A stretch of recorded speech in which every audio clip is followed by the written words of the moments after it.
ఈ ఇష్యూ గురించి Indian media మాత్రమే కాదు, ఈవెన్ ఇంటర్నేషనల్ మీడియా కూడా కవర్ చేస్తుంది.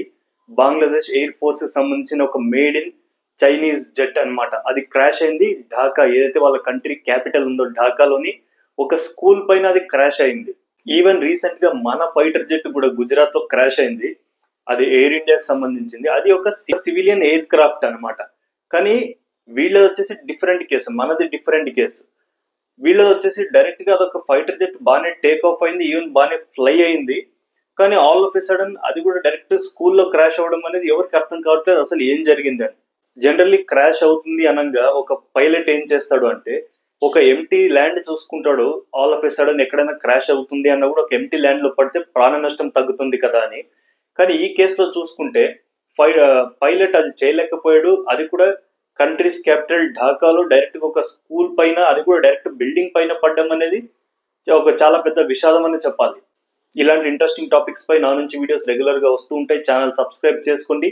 అలాగే నోటిఫికేషన్ బెల్ ఐకాన్ ప్రెస్ చేసి ఉంచండి. నేను అప్లోడ్ చేయగానే వీడియో అది మీ వరకు చేరుతుంది. ఇది ఒక Chinese made fighter jet Bangladesh air force use చేస్తుంది.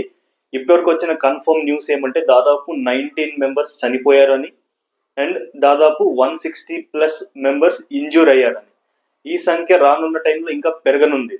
మీకు ఒక డౌట్ రావచ్చు, ఇంతకేదా ఆ ఫైటర్ జెట్ పేరేంటి చైనాది అంటే కనుక దాన్ని J7 అంటాం. J7 అది చెంగ్డు J7 అంటారు. దాని ఎక్స్పోర్ట్ వేరియంట్ F7 అని పిలుస్తారు.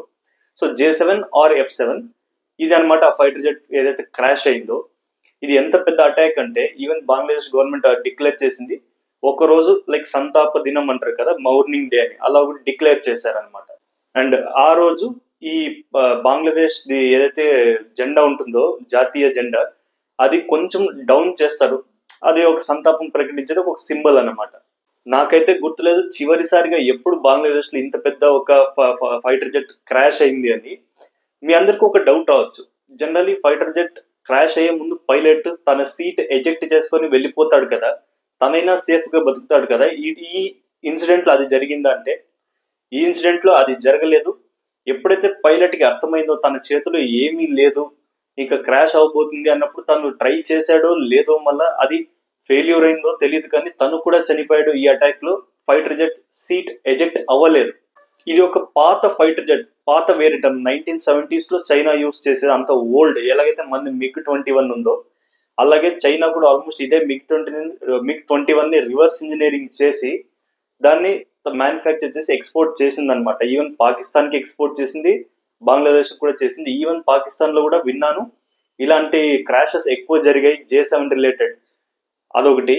ఈవెన్ ఇప్పుడు మనం రీసెంట్ గా చూసుకుంటే బంగ్లాదేశ్ లో కూడా అదే ఇన్సిడెంట్ జరిగింది. మరి బంగ్లాదేశ్ ఎందుకు ఇది వాడుతున్నారంటే బడ్జెట్ ప్రాబ్లమ్స్, వాళ్ళకున్న ఫైనాన్షియల్ ప్రాబ్లమ్స్ వల్ల అదే ఒక ఓల్డ్ ఫైటర్ జెట్ దాని ఒక ట్రైనర్ ఫైటర్ జెట్ లాగా, ట్రైనర్ ఎయిర్ క్రాఫ్ట్ లాగా దాన్ని యూస్ చేస్తున్నారు బంగ్లాదేశ్ ఎయిర్ ఫోర్స్. ఇది చాలా రిస్కీ అనమాట. ఎందుకంటే మీరు ఒక ట్రైనర్ ఎయిర్ క్రాఫ్ట్ ని తరచూ వాడతారు కొత్త కొత్త పైలట్స్ కి ట్రైనింగ్ ఇవ్వడానికి.